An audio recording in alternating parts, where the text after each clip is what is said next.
Welcome back, everyone, to the Spine Pod, where we are having conversations about motion surgery. Conversations about motion surgery. And this is definitely a conversation about motion surgery with Dr. Avinash Patwardhan. He's just such a gem of a human. I mean, you can't not be around him and just be in a good mood and just feel so happy. He is a fantastic guy. He's intelligent. He's smart. He's funny. He's a storyteller. Such a storyteller. Such a storyteller. And they're so fun to listen to. So fun. But I mean, so we were fortunate enough to go to essentially his home base, right? Kind of the lab that he has created over at Edward Hines VA Junior Hospital at Loyola School of Medicine, where he has been for a long time now. And he's kind of built it from, a single office to owning half the floor on the building. It's insane. In a little bit before we start the interview with him, we're actually we did a tour of his lab. So you're going to get to see that, which I think is pretty cool, especially from a patient perspective of getting to see this is where things are kind of started. This is where you make sure that something is sustainable and able to go in your body and it's going to work. Absolutely. Almost everything, at least motion focused as in the US, has touched this lab before, as part of testing, which is so surreal and so cool that we got to be in there and see it. Yeah, for everybody listening, he is probably the number one proponent of biomechanics in the spine that we know of, both cervical and lumbar.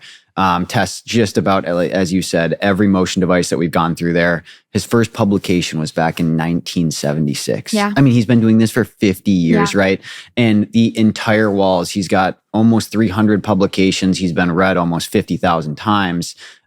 He's been cited over 10,000 times. I mean, he has made, you could argue the biggest impact in the spine community. And the second part is why it matters too, right? Like, why does motion matter? Why does specific types of motion matter? The things that he can dive into and he can talk about, nobody else can really have those conversations, right? He so has it's pretty the credentials impressive for it. Yeah, for sure. It's a fun one. I'm excited for them to get to hear it. Yeah, he's fantastic. So let's jump right in. Let's do it.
Dr. Patwardhan, thank you so much for taking the time to sit down with us today. Oh, you're very welcome. We appreciate it. Yeah. It has been a long time coming. I don't think there's anybody else on the list that we were probably more excited to come hang out with. So not only that, you let us take over your lab. We're literally in the middle of where the magic happens, and I'm stoked to talk today. Absolutely. So we're sitting here at Edward Hines Jr. VA Hospital, right? Is it okay if we call you Dr. Pat, or do you want Master Pat? Because you own half the building here. So, I mean, unbelievable. This whole floor is yours. Just Pat? Just Pat. Just Pat. Yeah. But for those who don't know, what's your full name? Tell us everything. First name is Avinash, and last name is Patwardhan. PhD, Dr. Pat. Yes. Yeah. Or Pat. Yeah. Or Pat. Dr. Pat, yeah. So we are sitting down with, probably not going to come from your mouth, but the leader of biomechanics in this space, and truthfully, across orthopedics as well. I've always been curious about, what your work environment looked like, because we always see you out and about, right? We see you at conferences, we see you at dinner. We've been very fortunate to get to know you, but we see the papers, we see everything that comes out of this space. And we come in here and it is, it's literally where the magic happens, right? I mean, this is truthfully where, a lot of the progress, in my opinion, in spine. I'm going to tell you a joke. Yeah, let's hear it. Let's start off with that. That sounds great. So there was this famous guru, Alf Nakamson, from Sweden. Okay. He sort of was the pioneer of research in spine, low back pain. Okay. So his residents used to say, "Oh, Alf, Dr. Nakamson is like God. He's everywhere except here." Everywhere except here. Yeah, so that's how my Is that how your Bob team feels? and they say, "Oh, he's everywhere else Yeah. except here." That's so funny. I mean, but you walk in here and the walls are just lined with, your work, the research that you've done. If you look up, your work online, you combine posters and podiums and everything like that, almost 300 citations online. You've had people, almost 8,000 citations of your work, almost, I think over 50,000 views of your research articles. Absolutely impressive. When I look at the walls and the stuff here, I thought it was maybe 1,000 publications because it is the entire wall. I'm talking like a quarter mile of publications on the wall. So it just, truthfully, we're very fortunate to be here. So we appreciate you inviting us in and being able to sit down with us. So it's not every day that somebody asks me to show off. Well, it should be. Yeah, it should be. It's impressive. Well, I've been, as we start out, I've been really blessed with having people like Bob Havey. Mm-hmm. I actually want to ask him if he was going to be here today because I got to introduce you to him. Everything you see in our publications here in the lab, a lot of it is because of him. Mm-hmm. He makes stuff that lets us do a lot of the testing and collect data, and both using computers as well as unique physical designs. Absolutely. So obviously, for a quick background for everybody listening, for the very few people that do not know you, right? I mean, the spine community knows you very, very well. But for the patients for the who are patients, potentially listening, for the patients that are listening, who is this guy that we love so much? Yeah, I was going to say, but I mean, clearly, we'll preface with cervical and lumbar disc replacement and motion preservation has been a huge portion of your work, right? Sagittal alignment and truthfully anything else that goes with spine, right? Sagittal imbalances, any deformities, scoliosis, you've done work through all of those sort of things. Yes. So, in my opinion, you've been the pioneer of, moving some of this care forward, right? I mean, these companies make a lot of the devices, but we have to know how they function in the body. We have to know how the body functions before we try and make a device that has to replicate that, right? Well, you mentioned earlier Dr. Punjabi's name. Yes. So he was sort of my mentor when I was a student. Yeah. Really? Yeah. So another way of saying he's older than me. Exactly. A quick little. I'm younger than him. Yeah, exactly. Exactly. And another famous name is Dr. Goyal, Vijay Goyal. Yep. So people used to say these three of us is like an Indian mafia. Oh my gosh. I feel like there's stories behind that. I bet there is. But I have another story for you. Let's hear it. So when I came from India to do my PhD, I came to Oklahoma State University in Stillwater. And I had absolutely no intention of going into biomedical engineering. In fact, there was no department of biomedical engineering at OSU, Oklahoma State, or at University of Oklahoma, which is the better footballs. Hey, I'm a Longhorn, so I'm not going to be able to agree with that. Actually, when I was a student, I came to watch a game. Did you? Texas OU game? OU, yeah. Yeah. Not OSU, but OU. OU versus Texas. Yeah, that's the big rivalry. We were part of Big 8, so Oklahoma State. And I think Texas was part of Southeastern or... that's before my time, Dr. Pat. I was going to say, Yeah. you're really digging. Yeah. When I was there in the mid-70s. Okay. Anyway, so I had absolutely no knowledge of what bioengineering is or was. I came to study, do my PhD in mechanical engineering. Mm-hmm. It was just totally happenstance that I stumbled into biomechanics field. Really? So, in the first summer, I was there for fall and spring, 2 semesters, and I had teaching assistantship, to offset my tuition fees and living expense and all that. So you would get $200 and fees are waived. Big baller over there. Yeah. So in the summer, there was no assistantship because there's nobody in the class. So what am I going to teach? So a friend of mine and I, we said, okay, let's do lawn mowing. Okay. And I don't know, you're familiar with the hot summers. I'm a little familiar. Yeah. Over 100 degrees. Yes. It gets that way in Oklahoma too. Yes. Yeah. Because it's all flat land around Stillwater.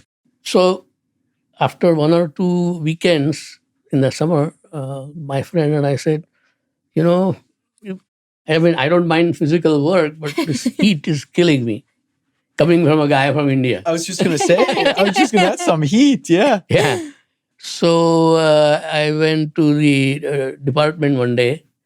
We lived on campus anyway. So, and I was looking to talk to all the professors if they could give me some work to do during the summer so I could get a little bit of money.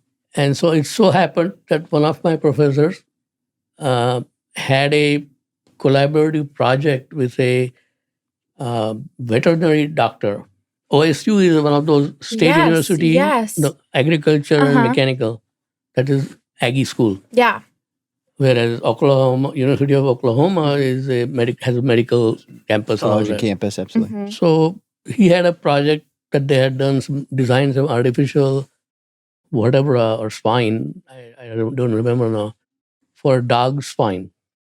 Really? They had a small grant from a veterinary foundation. And so all they needed was somebody to write it up. So that was my project for that summer. And I did, mainly going to the library and actually go to the library, open a book. There's journals used to be bound. It's amazing. No internet. Yeah, I was just going to say, it's different than digital now. Yep. And so I read all about spine, anatomy, and I had absolutely no idea.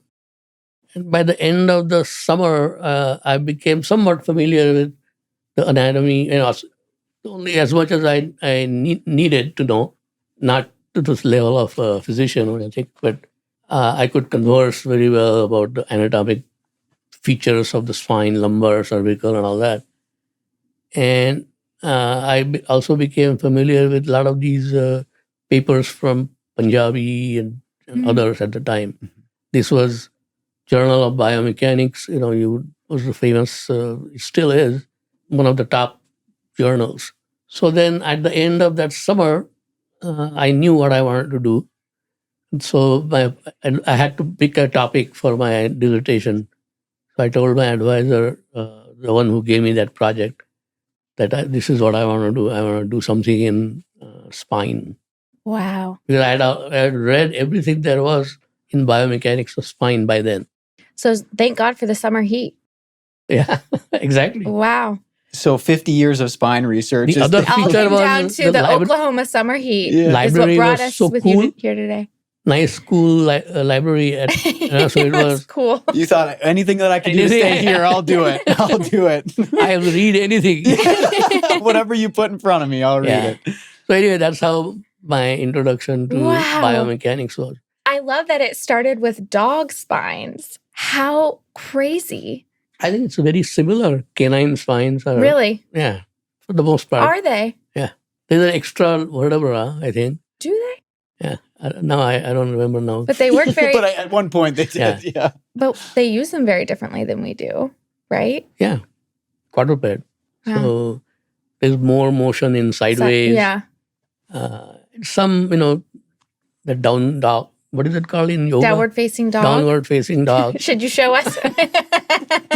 We're getting an intro to yoga too. Yeah. So anyway, so my professor then became, after I left, he got into mechanics of yoga and all that. He wrote a grant for NIH or something. Yeah.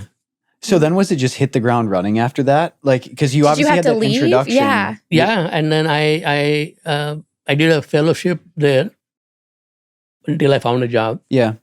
So I helped him write grant applications, which he got. So that was my introduction to writing grants and starting from scratch collaboration. Because since we did not have at OSU medical school, so we had to go to Oklahoma City at Norman, University of Oklahoma. And then we talked to the orthopedic people there. There was a spine surgeon, just new.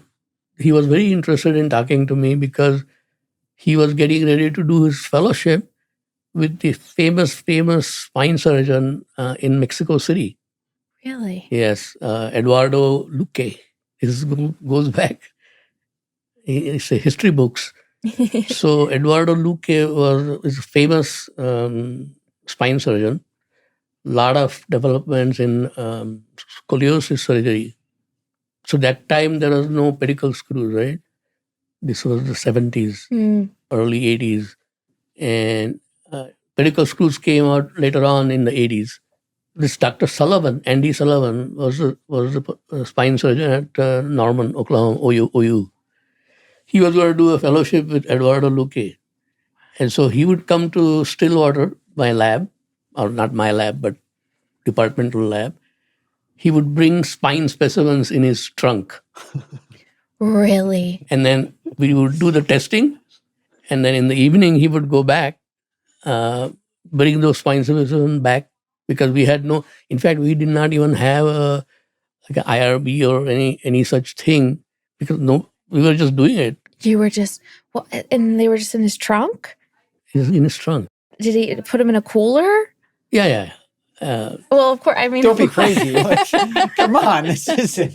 But we had a running joke that Andy, do not speed. Yeah, don't get pulled over. Don't get pulled over. Because, bailing him out of jail. Yeah. Exactly. How do you explain that? You know, like, I promise, I'm a surgeon. And now he is the chairman of ortho. He was last time I checked. Andy Sullivan at Oklahoma. Oklahoma, yeah, University of Oklahoma. So he stayed there for his career. Yeah, but after his fellowship. Right. So he was studying Spanish because he had to spend a year with Dr. Luque. I mean, Dr. Luque himself spoke fluent English, but he had to stay there for a year. Mm-hmm. So when I was doing the testing in the lab, by hand or whatever, he would have his cards. Just practicing Spanish. He would Did sit you like help that. him at all? Did you learn any from him? No. I should have. Yeah. People, that's another story.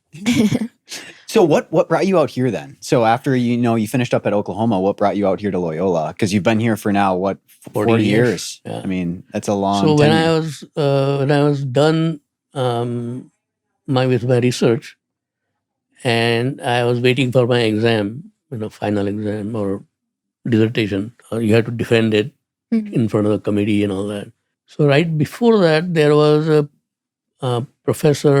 visiting professor from Loyola who came to Andy Sullivan's department at OU. And he saw this thesis on Andy's desk. Said, "What is this?" So and it was yours? It was mine. So he picked up the phone and called me. So we were in a basement. Our graduate students are packed there. So no cell phone. So there was a departmental phone, one phone. So somebody said, "Hey, Pat, you have a call." So I didn't know who this guy was. Milton Bunch. Famous. He was the chairman of the orthopedic department at Loyola. World famous scoliosis surgeon.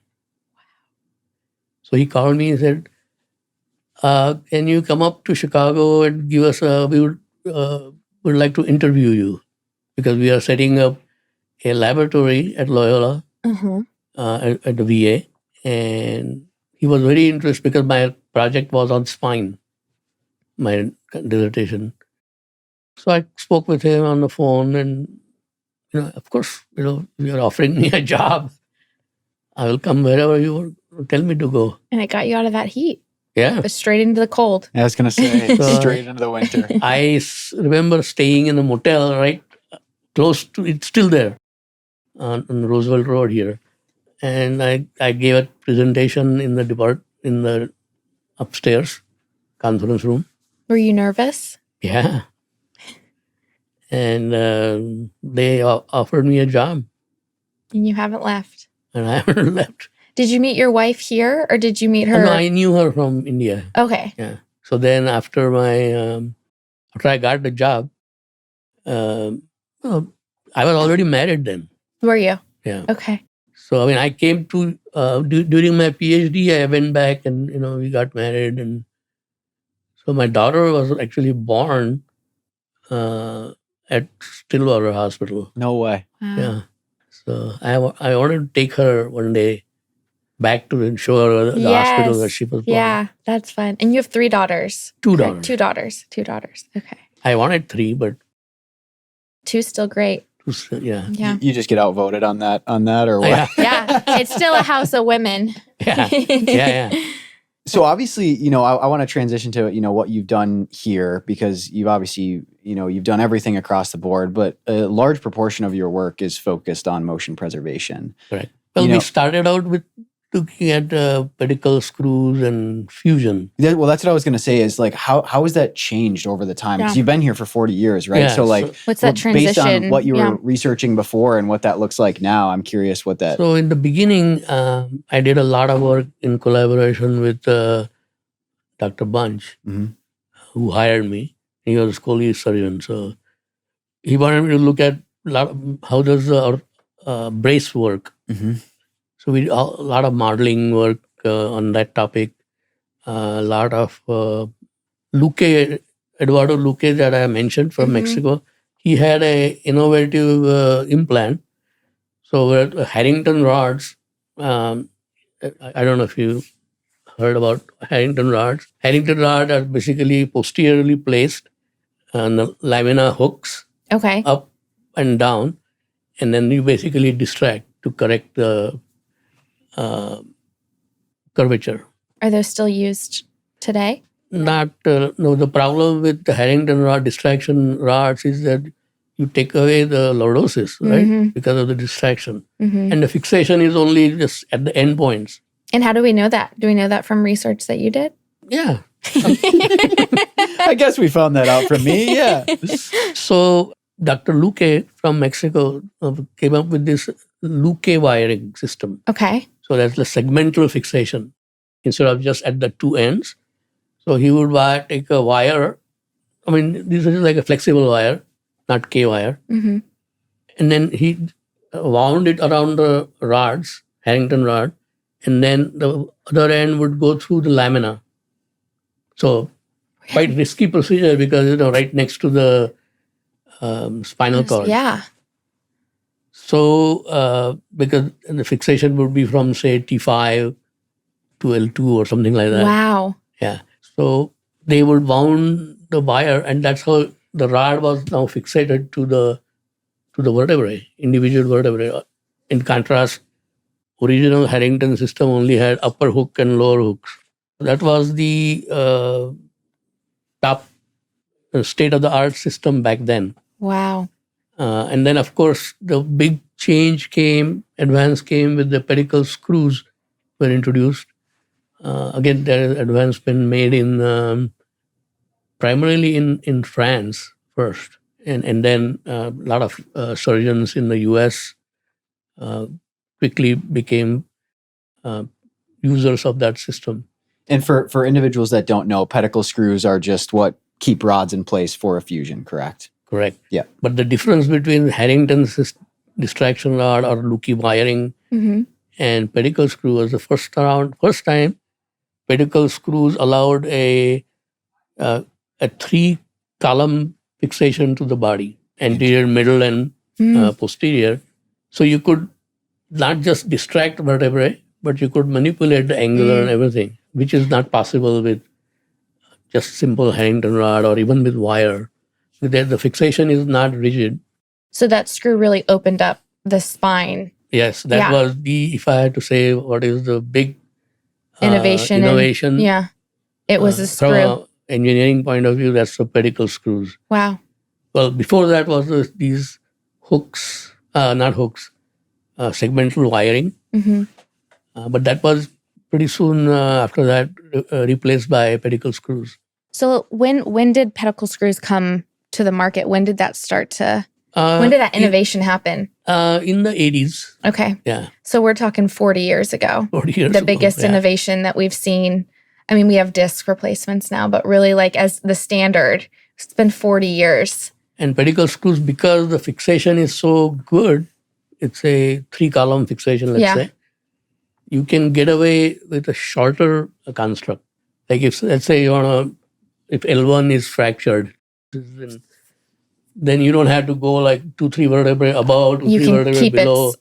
You can just go from T12 to L2, right? So the impacted part of the spine is less. Right, and then you are not eliminating motion from so many segments. So short fixation, rigid fixation, or rigid fixation allowed us to go short segment fixation. So that all was a result of this innovative technique of fixation. And one of the first surgeons to use it effectively is Art Steffi in Cleveland. And so I was privy to testing. I can imagine. Yeah, I can imagine. So we compared Steffi plates with pedicle screws and rods. There were 2 or 3 Luque construct and things like that. So I was right in the at the forefront. I think, which is where you've been, probably your whole career, truthfully. Yeah. I want, you're hitting on a lot of really, really important points here. And I want to, try and back up for a couple of these things for listeners. Can you talk about, you talked about a really important concept, anterior, middle, and posterior columns of the spine, and why it's so important that you now had this pedicle screw that could cross all 3. Yeah. Because like you said, that changed the way that we could, provide care. Yeah. But from a biomechanics perspective, or just from truthfully physics perspective, like why does that matter? Being able to cross all 3 columns of the spine.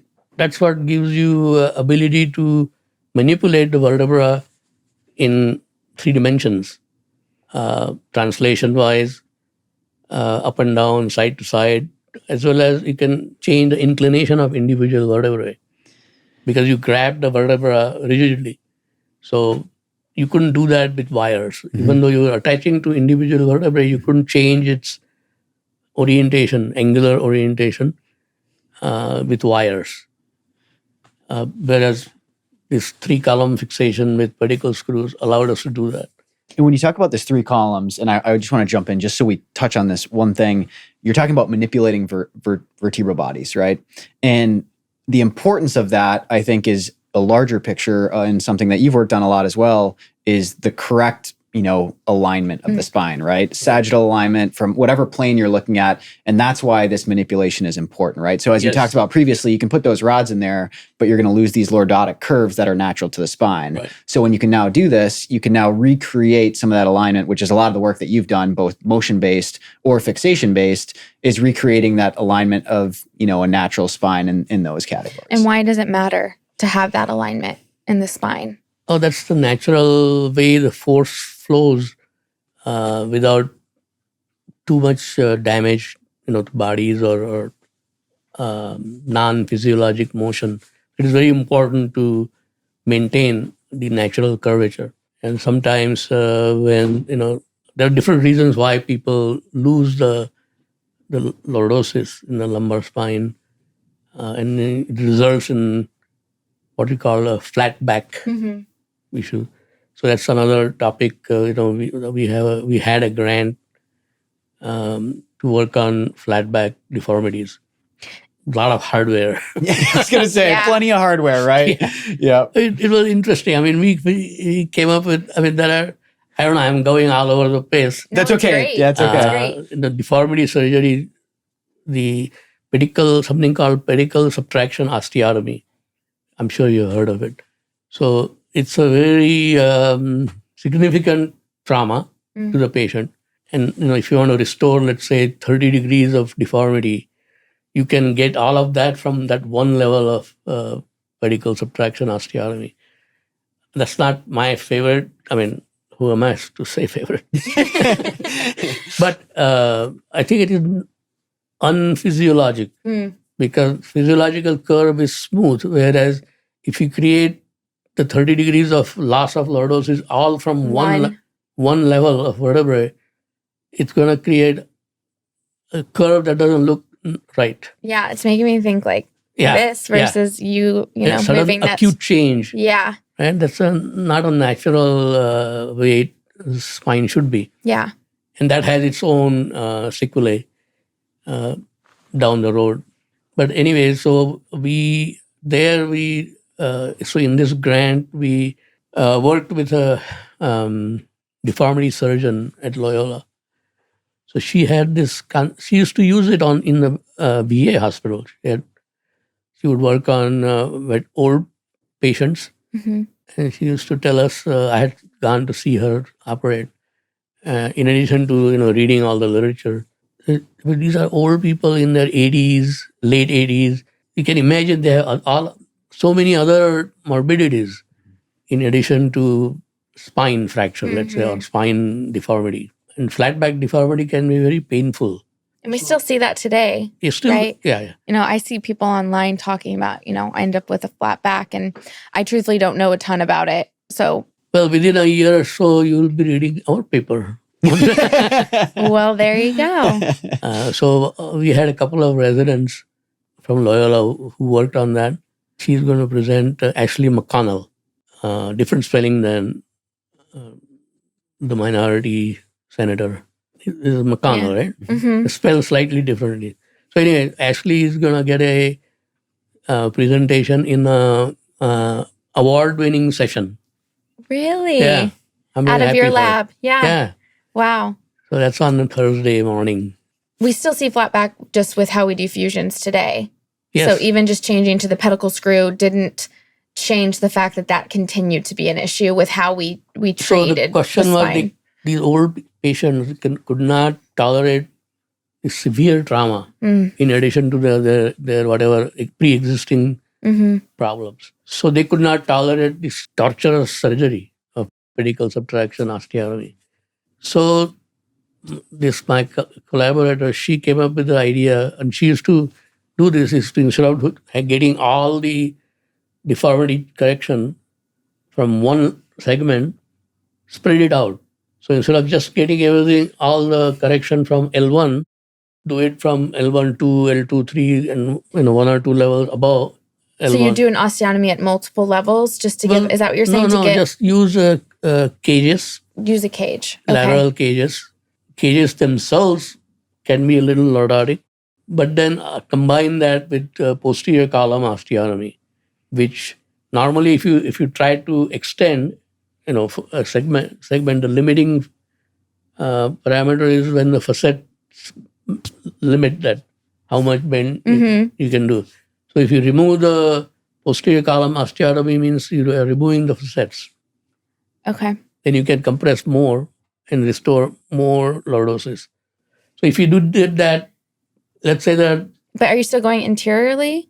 Laterally. Laterally, okay. So if you did it 10 degrees at each of the levels, then you can do this procedure over 3 levels and get a smoother looking curve instead of getting everything all correction from just a single level. So that's what. Anyway, I'm sorry, I took so side streets. No, we're here to take the side streets. Truthfully, this is the stuff that we want to talk about, and especially what we want to get to patients. I want to talk to you about. Can you talk, because we're talking about a lot of different concepts, just a functional spinal unit as it is. What are the components of it? Why does it matter, right? So there's a couple of different things that are involved in that, right? You've got vertebral bodies, you've got a disc, you've got these facet joints, and they all play an integral role in order to essentially create a functional unit, right? A native, the native spine, how it moves.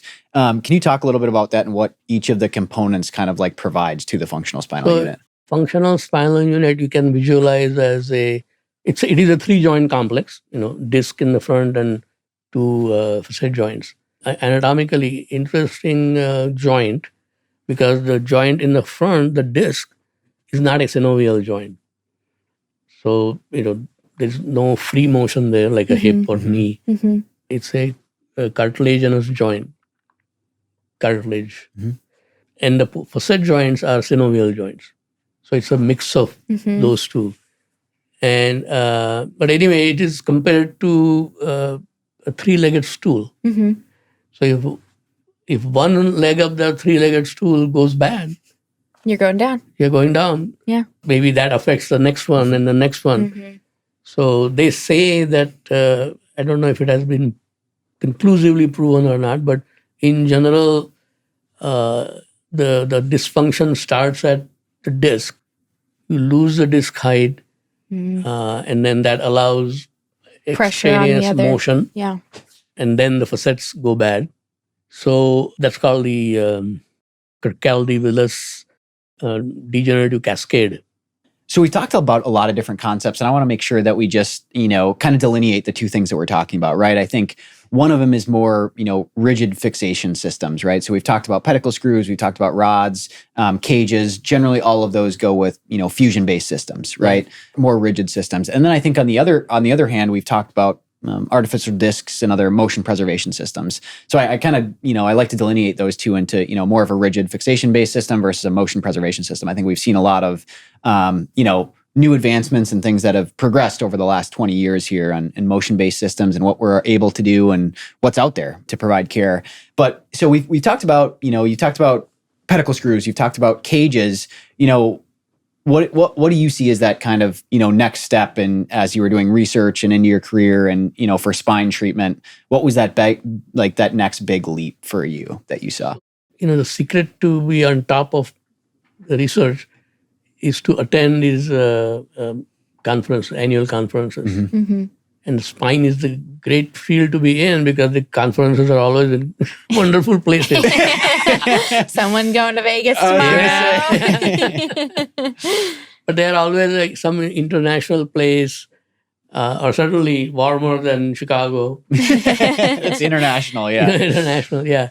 But anyway, or California. Exactly. So right around the turn of the century, we started to, or at least I noticed a lot of papers being presented about motion preservation.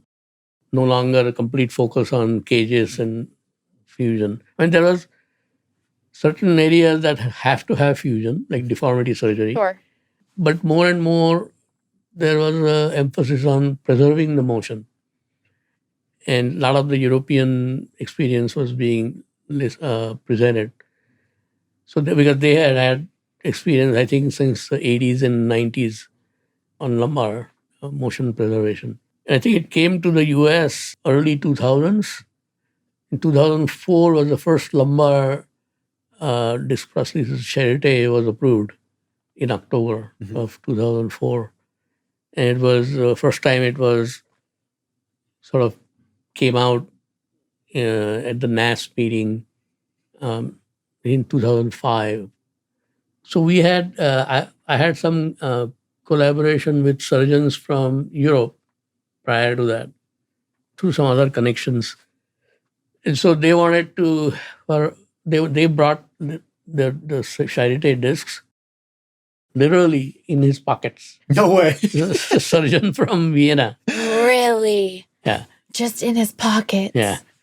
Because it was very difficult to get access to Charité implants and, because nobody wanted to do any biomechanical testing because they had just spent $500 million in acquiring that technology. And they didn't want to, have some guy come up with the bad news. Wow. That says so a lot. So it was difficult to get access to, This is from DPU. I'm not blaming anybody. It just, that's how the atmosphere was at the time. They wanted to sell it in the US because US is the biggest market in the world. So we did some studies in the lab back in 2004 fall, and we presented it at 2005 NAS. That's when it officially was opened up for clinical use in the US. And so it was a little controversial paper. So it got a lot of notoriety, and we suddenly became very famous. That's when you first became famous. Yeah, We got after an 25 award, years. And he said, award. I'm going to these conferences every year now. We got an award, Best Paper Award at NAS annual meeting. And right after that, we met with so many startup companies who were starting to work on motion preservation in the US. And we just that was a turning point for us. And we were unique in another sense in terms of testing. We came up with this in the 90s, and I had a big hand in that, is to come up with a way to simulate muscles in the laboratory. Yeah. Because in the spine specimens, there are no muscles, right? Yep. Active muscles. And that's such a big part of how everything works, right? Follower load. We called it the follower load. So we were the pioneers of that. And we also acquired a fluoro machine at about the same time. The first time we were able to see how the interface between the vertebra and the metallic end plate worked. How did the moving core work? It has a moving core, and one of these posters shows it as a flat line in between the Faraday. I was showing you earlier. So it was very easy to see under any condition, how in flexion extension, you could see how the prosthesis moved. Was there a motion between the upper end plate and the moving core, or it's a biconvex two joints, or between the moving core and the lower end plate, or if there is a motion at the interface. Interface motion creates artifacts, and we can rule that out. That's the paper we presented, and we got won us the NAS Best Paper Award in 2005.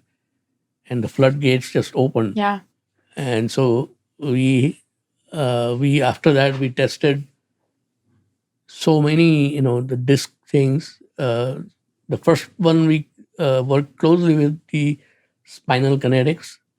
Their model was their R&D model was phenomenal for as far as the engineers were concerned. Ideally, you would, before you sell it, you want to be tested properly to see what it is that. We worked closely with Spinal Kinetics. So they would create a prototype. We would test it in the lab, go back to them saying, hey, you can improve this and this. And they would design another prototype based upon our feedback, and we test it. So that's how it should be done, right? And ideally. Absolutely. Yeah. Before putting it in a real body, right? Yeah. So that's what, so I have very high regards for that company, of course, which was bought out by Orthofix. And then cervical, a lot of other cervical cages came up, not cages, sorry. Discs. Came up. There are other lumbar discs also came up in the 2000 time. So really, pretty Stryker much had a design, and Medtronic had a design. So we had tested all of those. If it's on the market, you probably touched it in this lab, which is pretty incredible. Unless it was developed in Europe, then correct. If it's a US based, but you've touched some international. Well, Faraday was developed international. In Germany. So what, as you started to see that evolution happen, Charité came and you really started to see this idea of motion preservation. What did that do mentally for you? What was that shift of looking at fusion as the standard, how that impacts the body, to seeing this kind of untapped part of the market innovation in motion preservation? What did, because now you've spent a lot of your career in that space. 20 years. Yeah. Just a little time. So half the career was on fusion. Yeah. Developing the testing methodologies.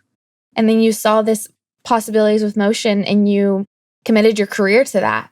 I think because I think it is the best choice for the patient, right?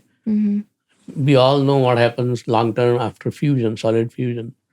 Especially if you have multiple levels fused, then that lack of mobility can have, in cervical spine and lumbar spine, because the question of the adjacent segment has to step in and make up for that lost motion. Mm-hmm. So essentially, if you're fusing the vertebrae above and below or having to work harder. Yeah. And so then you start to have issues. Longer term, it continues to impact it. So the question of issue of adjacent segment disease is very, very controversial. You will find people saying, it is just a natural part of natural history. Yeah. So you had one thing, whatever you did in time, the second one, it's like a chain. Mm-hmm. And others think, like including me, saying that you have changed the biomechanics of the spine, so that missing motion and the path of load transmission is now suddenly different, and that has to have some effect. It's very difficult to prove one way or another. For one thing, clinically, it takes a long time. We thought that with motion preservation, you will see suddenly much better or less of adjacent segment disease and surgeries for adjacent segment problems. But it takes, I would say, for the first 7-8 years, there is, if you follow the fusion patients and the motion preservation patients, their adjacent segment issues, surgeries for adjacent segment problems, they don't diverge. First time I saw a paper after 8 or 10 years, the curves start to diverge. So you had to wait that long. Yeah.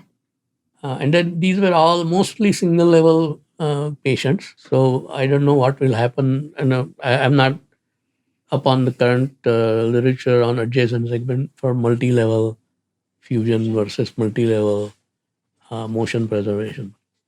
So the evidence is hard to come by, because it takes so long to get. I mean, the real issue is the clinical results, right? Yeah, but also you are the guy to come to for biomechanics, and you have an entire floor lab where you're testing this all the time. Yeah. You're seeing it. Yeah. And it's like you said earlier, there's a way your spine is naturally supposed to be. And no matter what with the fusion, you are impacting that. Yeah. So there's always a multifactorial. People talk about multifactorial when they don't have a good answer. There's more to the story. Yeah, exactly. And we don't want to talk about it. Yeah. So you can always get away by saying, it's multifactorial. Confluence of factors. Yeah, exactly. Yeah. So, lack of motion is certainly one. Altered mechanics in individual patients, genetic structure. Sure. If you are predisposed to some other occupational issues. So all those issues, the so-called multifactorial issues, so it's difficult to pin it down on biomechanics or altered mechanics. But I think there is more and more clinical evidence showing that in the long run, it's better to preserve motion than not. Any motion is not the correct motion. Good motion, quality of motion. I think that's an important thing to talk about. And I was going to say, there's one thing that I want to jump into, because you've done a lot of research around these, what would be considered a hybrid construct, right? So a fused level, and then adjacent to that, you've got some motion preservation device, right? So whether that's a disc replacement or a total joint replacement, and how that affects subsequent levels, right? And you talk about this good motion, because when you have that fusion, a lot of times the level next to it will actually overcompensate, right? You'll get this hypermobility, which motion is great, but hypermobility is not great, right? Yeah. And if you want to talk about a little bit about that, I'd love to hear about that, because I love the point of all motion is not good motion, right? Yeah. Natural motion is good motion. That makes me think of, when you're like outside of when you're driving down the street and it's like a gas station or somewhere, they have that little guy that's like flowing like that. Like that's literally what I think of, like too much motion and you're just like jiggly. Yes, yeah. That's not what we're looking for. No, that's too much motion. Yeah. So for one thing, if you have hypermobility, a lot of people have now shown that it can be associated with facet issues, which obviously what propagates this disease. So you have to have. So recently we came up with a paper. It's already published now, or at least it is online published in Spine Journal. That we define the physiological mobility as mobility between 5 degrees. This is for cervical, 5 degrees to 16 degrees.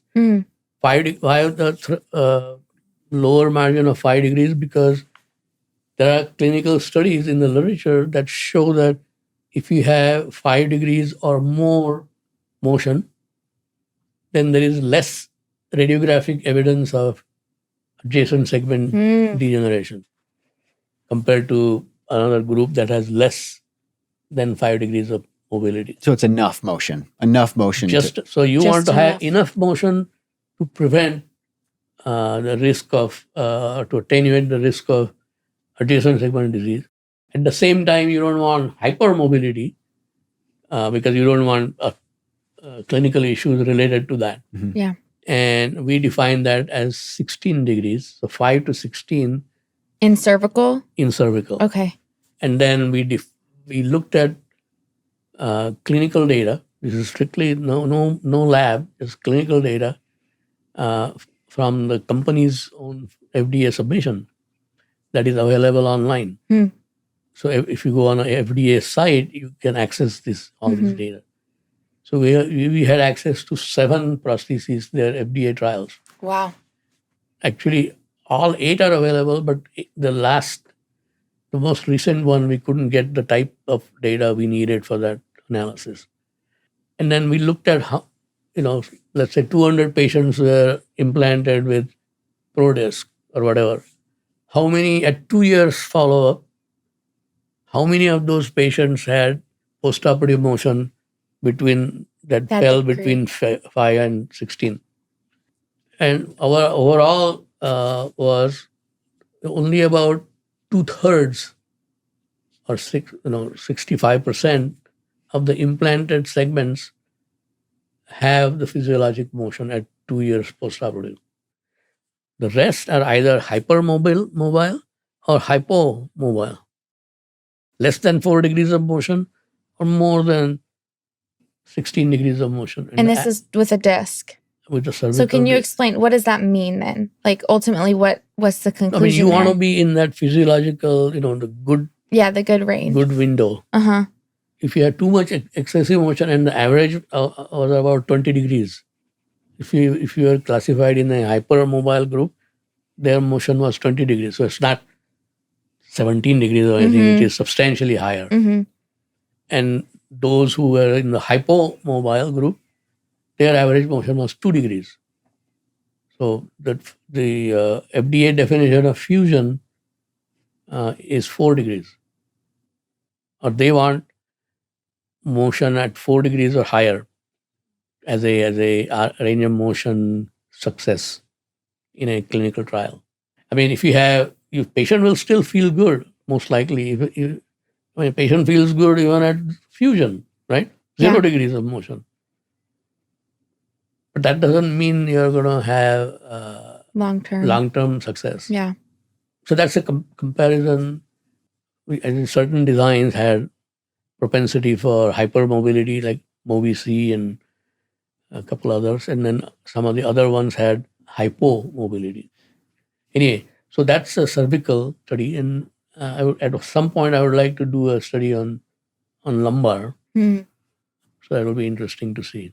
Yeah, it's interesting because there's so many factors. So did you guys find out during that study, because I think you said 6 or 7 discs, right? You had ProDisc and Brian and MobiC, and you had a handful of discs in there. Did you guys find that the hypomobility was more based off of the type of disc used, or was it other factors, right? Because we know that there's a lot of other factors as well that are going to depend on how much this device moves, right? Placement of the device, what end plates look like, a lot of these are motion before the operation. Okay, interesting. Yeah, it's fascinating to hear what that looks like from a cervical standpoint. So you actually did So I'm sorry to interrupt. No, go ahead. But in those FDA reports, that we had access to, they don't report patient by patient preoperative motion. They only report postoperative, not patient by patient, but they have histograms. So how many patients had postoperative motion of 0 degrees? 22 patients had it. So based upon that sort of data, you can do a lot analysis. I don't need to have individual patient data, but nobody has preoperative data, at least not public access. Yeah. Unless I have access to a particular company's study, and I'll say I'm a consultant to something. Sure. Then they will just give me that information.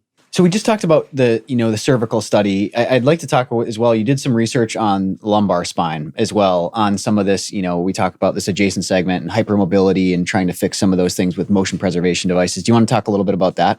Yeah, especially for the lumbar, I would like to talk about the motors. So we have been involved with Dr. Hodges and Dr. Humphreys since 2006 or 7. Way back. Yeah. So since then, of course, the design has evolved quite a bit. And the current design, we did 2 studies. One is like the one like you mentioned, 2-level fusion versus hybrid versus 2-level replacement or joint replacement.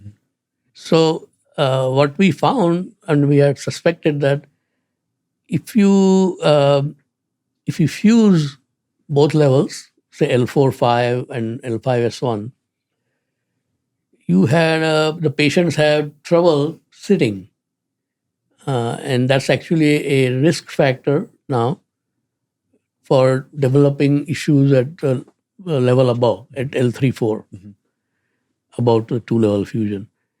And so we simulated that with Dr. Slidicki and Hodges. So we actually documented increased burden, mechanical burden at L3-4, and even a little bit higher up to compared to when everything was intact. So higher burden at L3-4 following 2-level fusion. And then one level hybrid where L5-S1 is fused and L4-5 is motion preserved with Motors device. L3-4 burden goes down. I mean, it almost goes down to the level of intact. So you don't even have to do the second level, 2-level motion preservation. And of course, if you do a 2-level motion preservation, you get a little bit more normal motion at L3-4.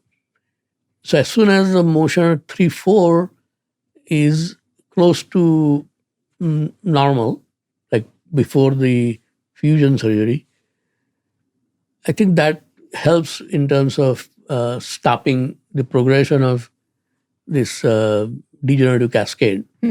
So we saw the benefit even in a hybrid environment. And I think Dr.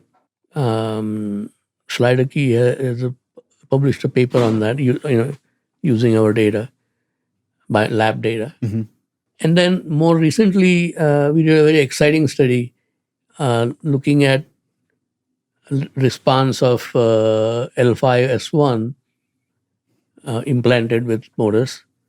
A true physiological motion is, there is let me see, let's go back. So I got so many thoughts going. There's a lot of knowledge up there. Yeah.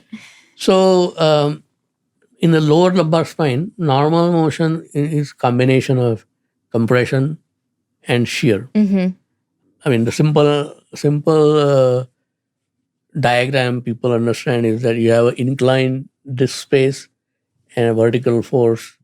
So you're going to have compression and sliding. It's actually not that simple because in a normal day-to-day activity, this anterior shear is minimized because of the action of the posterior muscles.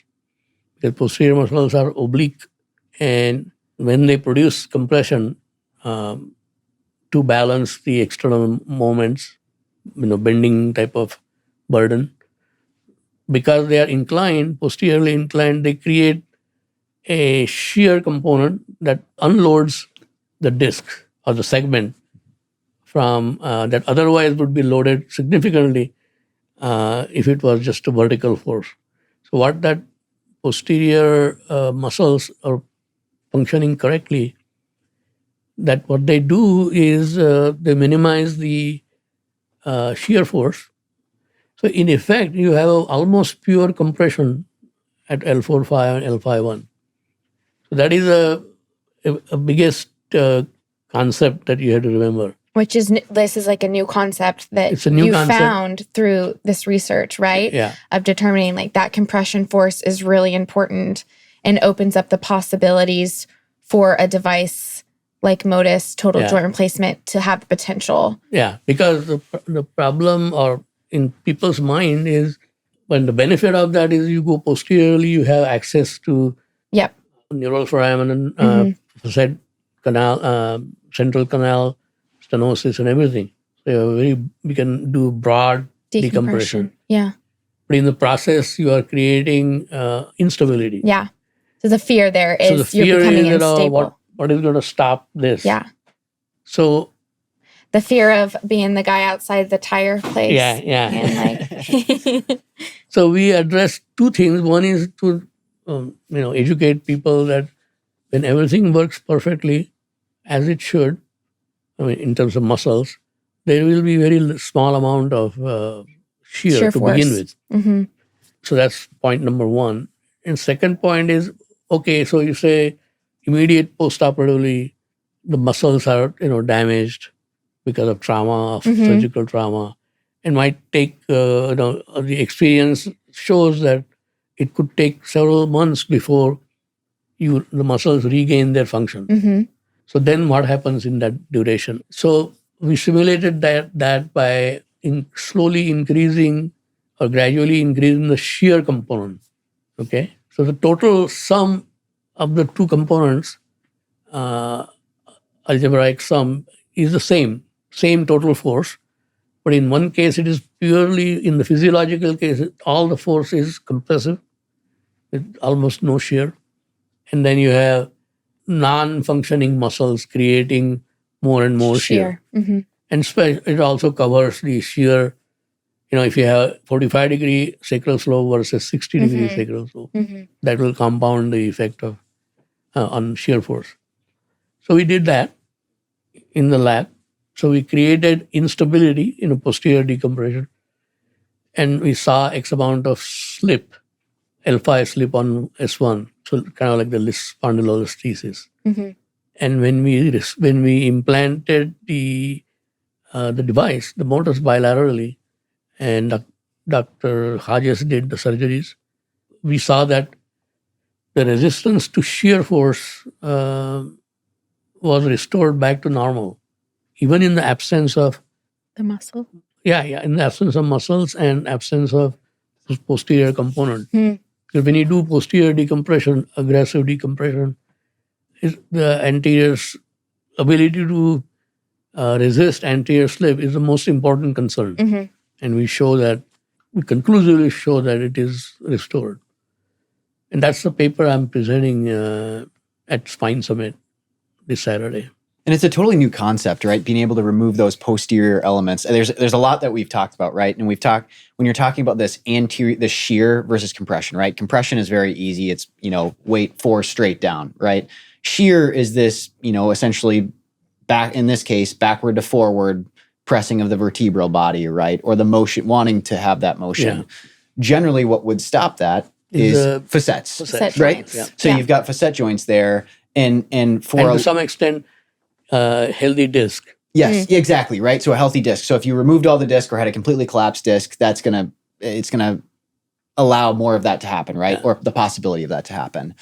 But essentially what you have found and what we're explaining here is that because those muscle forces are acting posteriorly, it can essentially support that stability with the correct device in place, right? So you can place a device that essentially mimics the function of the facets, right? Resists that shear, doesn't allow that shear, and hence the name total joint replacement instead of, disc replacement. Exactly, right? So replacing the functionality of both the disc, which is the mobile component of the functional spinal unit, and the two bilateral facets, right? Which would be, resistance to shear, provides the stability and all those things. And I think, the point that you just brought up, we've had this hesitation for a long, long time because the training has been, you remove posterior elements, you create instability, right? But the truth of the matter is you can recreate that stability. You can recreate that resistance to shear, to torsion, to all those sorts of things, which is exactly what the facets do through the right device, right? And, it's a very complex topic that we talk about when you talk about sacral slope and the tilt and all this. I mean, the best way to think about it, right, is when you're standing shoulder over your, shoulders over your hips, you're for the most part, other than lumbar lordosis, you're straight up and down, right? You'll have a smaller sacral slope. But if you bent over to pick up a jug of milk from the ground, right, then your sacrum tips forward, right? And then you're going to get a higher proportion of shear versus that compression force, right? Yeah. And those are the two things we're essentially talking about, is that, backward to forward slip, ability to slip, and that compression force. And I think that's another important thing to talk about is thinking about not just a person in one fixed position, which I think a lot of times is what we focus on, even with fusion, right? Of I fused you exactly in a certain position. We're not thinking about how we live as humans, of I sit, I stand, I slump. You want your body to be able to work and have movement in all of those places. And you guys did a lot of research on what does that look like? It's important, exactly what you just said. I can stand straight and that's great, but I'm not going to have too much shear or slip. If I'm bending down, I'm still going to have those forces that are keeping things in place. Yeah, and when fusion blocks the motion that you really need to be able to sit comfortably, so all that burden is placed on the first mobile segment. So, why is this? Kind of just to wrap that up, this is a lot that we just talked about, a lot of concepts. Why is that important? Why do we care to try to have a device that puts you back into natural balance, kind of back into how your body was meant to be? The body was designed to function in those. So you're restoring the normal mechanics. And I think that is important or crucial for the longevity of the patient's functionality. I think that's absolutely right. Right. And I mean, it is a very complex topic, but at its simplest form, that's exactly what it is. Right. What Courtney was just talking about and the concepts that you're talking about, when you guys looked at this, you look at it through a full range of motion, right? Sit to stand. So you sit, right? Your pelvis essentially changes its form. Your spine flattens out as it should, as it's supposed to. And if you stand, lordosis comes back in your spine, your pelvis changes its shape, right? But in cases of fusion, we don't have as much opportunity to do that, right? We can fuse it in one of those two positions, right? But not both. So you can't kind of transition through that full range of motion as you're doing that. And one of the interesting topics that I think about a lot, and I'm curious what it's going to look like down the road too, is, both of these procedures, right? Like you said, fusion is always going to be around. There's conditions, there's pathologies that it's always going to treat. It's not going anywhere. It's tried and true. But there's a difference between treatment of pain reduction and treatment for quality of life, right? I think those are two different things, right? And you've done a lot of work on cervical and things like that. We're trying to prime the human body, it's not to be Iron Man or lift 500 pounds from the ground, right? But it's be able to, bend down to play with your grandkids, right? Look behind you in the car and when you're backing up. And those are a lot of things that, they're small, minuscule things, but those are the things that affect people's quality of life, right? And being able to do those things. You don't think about until you can't do it. Absolutely. Right? I have a personal experience with that because I have a degenerated, several of my cervical discs are degenerated. So every once in a while, I get neck pain. And if I don't catch it early and do some exercises, the pain becomes, the neck becomes stiff and it goes down to my shoulders. So whenever I had turned, I cannot do that. Yeah. So I have to do this. Yeah. And my wife right away knows that my neck is hurting. Yep, exactly, right? Yeah. But it's from those small little movements, right? It's not like, oh, I was trying to carry 150 pounds in from the car, right? It's these small, like, I'm just trying to look behind me. I want to see who's behind me. Those smaller little movements. I think there's one point there that's very important too, is that spine has been one way for a long, long time, right? And that's why it takes time to change the paradigm, right? Fusion has been here for a long, long time because that's been the treatment modality that we've had, right? We haven't had, we could talk about this for another 2 or 3 hours, but the truth of the matter is the technologies just weren't around for a long time and we had to find a way to treat these things, right? So, this it's been around for a long, long, long time. And now we're trying to shift, a lot of, right? It's an education component. It's an understanding component, both with patients and physicians and industry, right? It's this complex, multifactorial problem of there is another way. There's more that we can do, right? I mean, we do total joint replacements in the knees and the hips and the shoulders. Now we do them in the ankles, right? Or just motion preservation, you can say. But it takes time to educate that, right? Educate, patients on how the body's supposed to move, because you don't usually think about it until you lose it, right? Like it's very easy to take a lot like movement for granted or being pain-free for granted until that's not happening anymore. And I think the next frontier, at least in my mind, is how do you predict success Absolutely. in motion preservation? So there are factors such as preoperative motion, which has been, at least I have not seen any work relating preoperative motion to final outcome. And then the quality of motion, which is measured. There are standard scientific ways to measure or assess quality of motion. So more and more people are working on those topics. And there is still a lot we don't know. Absolutely. That's the case. That's the truth of the matter, right? Is like this is a learning experience, right? So, I mean, when we look at cervical discs and lumbar discs, and we've got 10-year data, 7-year data, we've got a good amount of data that's coming out that shows, they have longevity. They, like, when placed correctly and chosen for the right patient demographic, they do very well, right? We can protect against some of these things, but it's a learning curve, right? Like, I mean, you went through it with Charité, right? I mean, we go through these things where it's like one step forward and sometimes 2 steps back, because now people are hesitant because there are some problems that we didn't foresee, right? Which rightfully we do, right? We don't want it to go too fast. No, that's absolutely right. But like we see these things, and I think both on the good side and the bad side, that's kind of how we progress through this, right? So, when you look all the way back to the start in Charité, and the patients where it was implanted perfectly, they do fantastic. And the ones where it's not, it's a scary sight, right? They're tough to remove. They're tough to do these things. And I think then that not only drives patient hesitation, but that drives surgeon hesitation, right? Because they're like, oh, well, we're watching all these people, revise these things. But then, now we've got more sophisticated both biomechanically and technically both cervical and lumbar discs that do fantastic, right? But there's an education curve, there's a learning curve to all those things. And I think we're right in the middle of that right now, right? Where there's new opportunities out there, there's new things, patients are learning a lot, surgeons are learning a lot. We're like training almost a breed of surgeon, and like what they have access to, right? Because when guys were training 20 years ago, they didn't have access to these things. It was just right? fusion. Yeah. So I admire you guys, spending so much time in surgeon education. A lot of the troubles with Charité, I heard, came from incorrect indications because people wanted to just implant. It's a new thing on the block. And so to make as much money, not surgeons, but companies.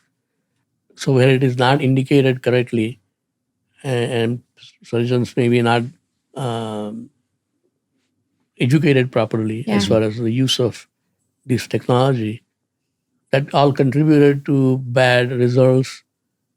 And unfortunately, that affected reimbursement. It sure did.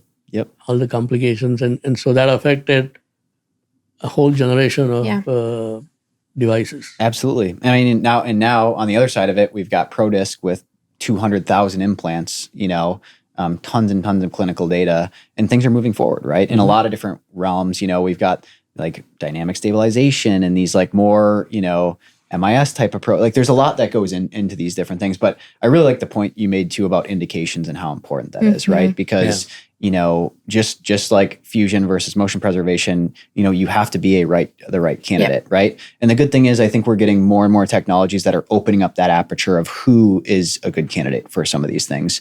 But, it's going to be, how do we get access to that data, right? How does industry start pooling data to get, figuring out exactly what patients are, what pathologies, what sacral slopes are okay and not okay, right? And like end plate doming and all these things that are a lot more technical, but that as we can get more of this data aggregation, as we can share more of this information, as we have, more of this, what we could consider futuristic, but I think is already here, and AI and all these different aspects that we can hopefully find those right patients, even before we're going into surgery and trying to figure it out, right? Yeah.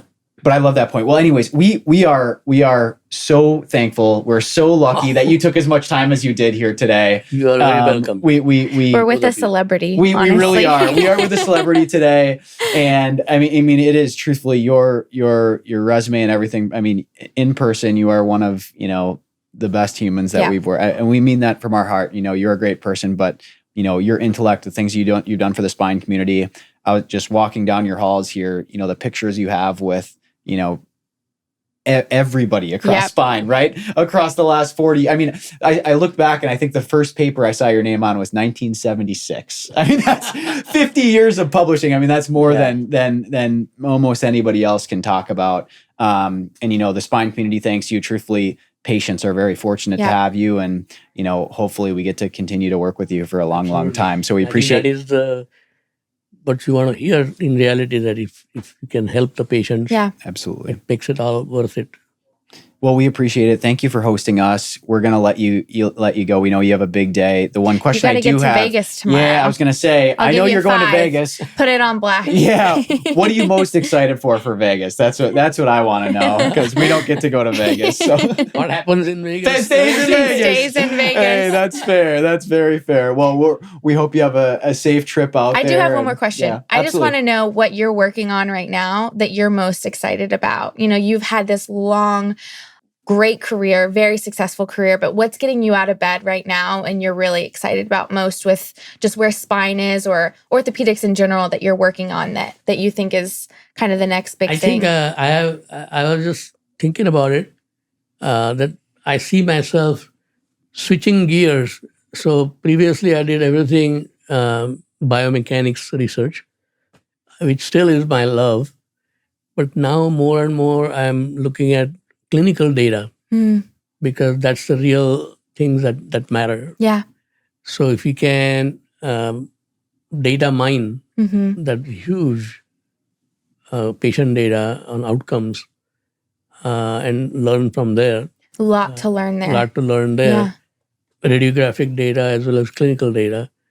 That's something I'm interested in. A combination of those two things. So you're talking about back pain, leg pain, NDI, ODI, and then as well as relate that to say some measure of quality of motion. Absolutely. As well as range of motion. That moves us forward. Yeah.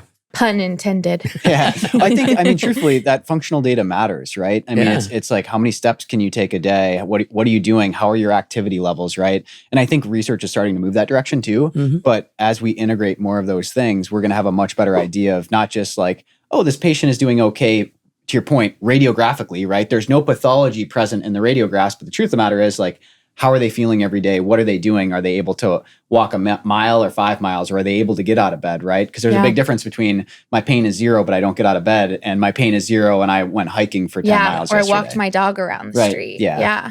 So it's like the usual thing that doctors say is, don't treat the x-ray, treat the patient. Treat the patient. I love That's that. really true. Yep. Yeah. And I think finding guys like that are what's going to push us forward as well. I agree. And I think we're right in the middle of that, both research based wise and on the treatment side of things. So, anyways, we hope you have a safe flight. Yeah. We're very excited that you were able to sit down with us today, and we appreciate it. Will I get to look at your today's work? Yeah, of course. You will see it all. Okay. You'll see it before anyone else. Well, thank you so much, Dr. Pat. All right. Thank you, Dr. It was a Pat. pleasure. Absolutely. Thank you. Always fun.